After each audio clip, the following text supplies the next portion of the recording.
ครับผมหมอรวยที่ ครับผม อันนั้นหมอ ครับ โทษว่านี่ว่าจะเอาอันนั่นให้สนอก เอาขึ้นบ้านเนาะเอารัฐบาลไทยก็ได้อาจารย์นะ จะเอาของไทยก็ให้ก่อนเดี๋ยวอันบ่ายๆผมจะเอาของเพื่อนบ้านให้ ครับเพราะว่า เพราะว่ามันเอาของไทยเพราะว่ามันเกี่ยวพันกับเลขกันลอตเตอรี่เนาะให้เดือเพิ่นอยากได้เลขท้ายเลขเท่าไหร่เป็นสินหา ครับผมงวดก้อนอาจารย์ให้38เนาะ โอ้ยมันบ่ถึงหมอเอ้ยหน่อยเดียวนึงดอกมันบุญบ่ทันฮอด ครับผมน้อยเดียวนะอาจารย์ไอ้3ตัวแตกอีกเด้ออาจารย์คือเอา ไม่ต้องว่าอยากให้เข้าแต่ได้หมอเอ้ยอยากให้เข้าแต่ได้ ครับ มันทางบ่เข้าเนาะไข่น้อยพุ่นแล้วหมอเอ้ย ครับ คิดหวังอยู่แล้วเพราะว่าตั้งใจให้ข้ากระดอนเนาะ บัดแล้วบัดออกมาผลลัพธ์เป็นเท่านี้ก็บ่คักแล้ว อันหมออันแม่ตุ้ยก็อยู่นำกันอยู่บ่ บ่ครับผม อ๋อบ่ ครับ อันจัดอันหมอเอาไปก่อนเนาะผมแยกเป็นบนเป็นล่างให้เด้อเดี๋ยวนี้เด้อ ครับผม จะเป็นให้ว่าเอาบนก่อนเด้อ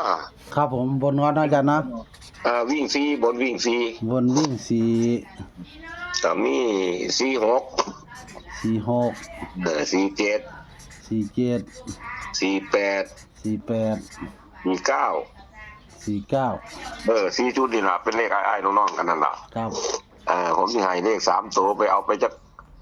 จัก3ชุดเด้อหมอเด้อ เลข3ตัวครับได้ครับอาจารย์ ให้3ชุดแต่ว่าเลขตัวเดียวกันนั่นนะบ่นั่นดอก ครับ ผมเอามันเลขกันนั่นไปเติมเป็น3ตัวก็คือ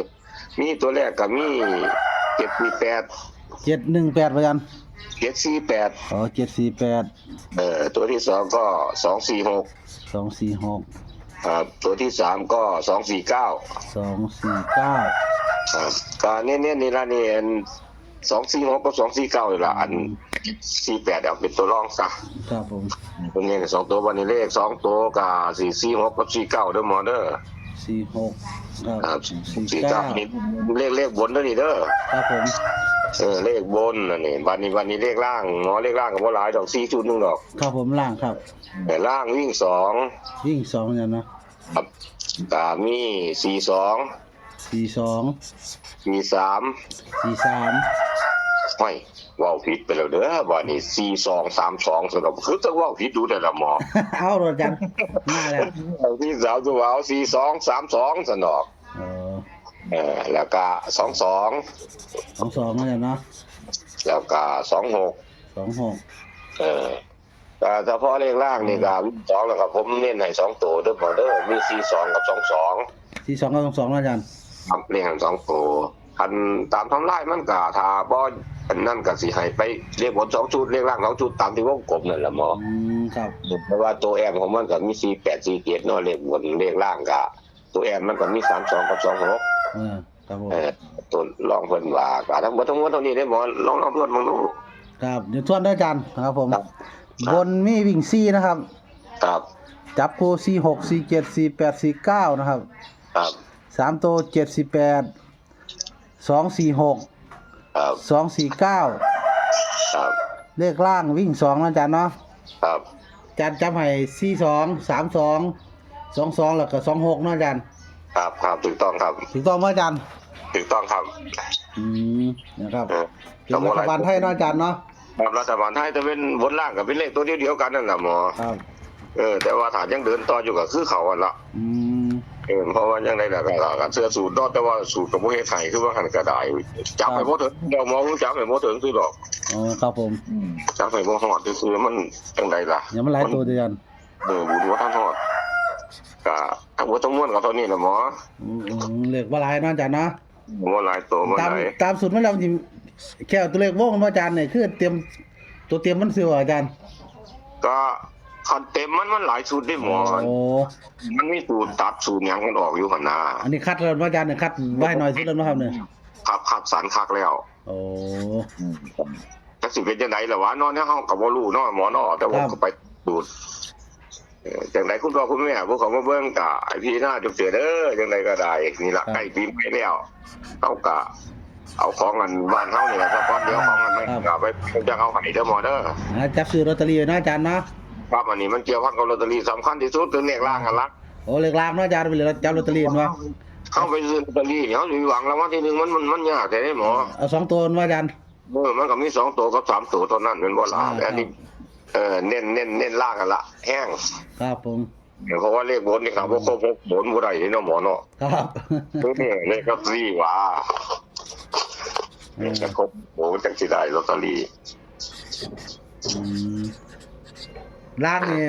นี่อยู่4คู่เนาะอาจารย์เนาะ ล่าง4คู่บน4คู่นั่นล่ะ ครับ เออ ก็สิเป็น42นะครับ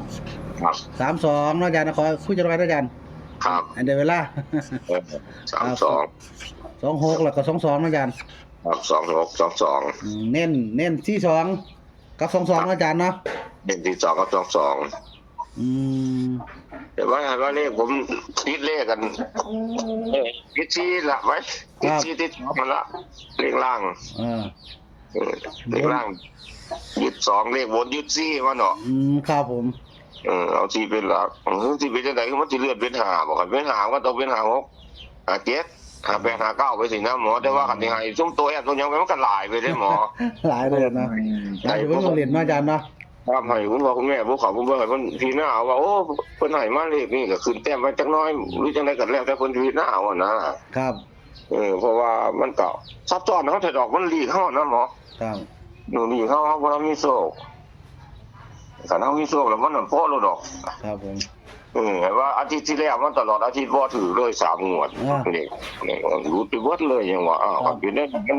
300เพิ่นเสียเงินแล้วเนาะหมอมันบ่เข้าต่อเนื่องให้ผมเนี่ย ครับว่าก็กำลังมาดีมาอาจารย์3ตัวแล้วก็รุดแต้มหนึงว่าหั่นนี่เนาะ ครับมันก็มีไปรุ่นมาหน่อยๆฮะนะพอแต่อยากเก็บของผมว่าสิเจ้าของผมจับบ่เก่งคือดอกหมอ ครับ วันนี้อาจารย์คัดให้เราเนาะวันนี้ คักแล้ว ครับหมายถึงว่าพอเวลากันปล่อยมาโดนแล้วเนาะอาจารย์เนาะ ครับ อันน่ะสิเตรียมสตรีมแล้วมั้ง ผมคิดว่าติดโปะอยู่นะครับ ผม ติดว่าอยู่น่ะเพราะว่าสูตรว่ามาแล้วนี่เนาะ ครับผม ทุกอย่างออกมาจากสูตรบ่ได้ออกมาจากเลขที่ออกแล้วหั่นละ ครับผม